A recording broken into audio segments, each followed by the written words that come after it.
Worry ಮಾಡಬೇಡಿ. ಹಾಸನದ ಬಗ್ಗೆನೂ ಅಷ್ಟೇ, ಮಂಡ್ಯ ಬಗ್ಗೆನೂ ಅಷ್ಟೇ. ಮಂಡ್ಯದ್ದು ನೋಡ್ತಾ ಇದ್ದೇನೆ. ಮಂಡ್ಯದ ಪ್ರತಿನಿತ್ಯ ಒಂದು ಧಾರಾವಾಹಿ ಇರಲೇಬೇಕು.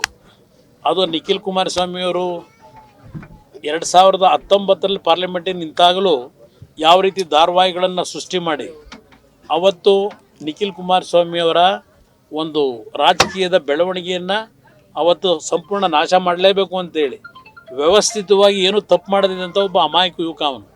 ಅವತ್ತು ಚುನಾವಣೆ ಹೇಗೆ ನಡೆಸಿದ್ರು, ಯಾವ ರೀತಿ ಚುನಾವಣೆ ನಡೆದು ಅವತ್ತಾಯಿತು.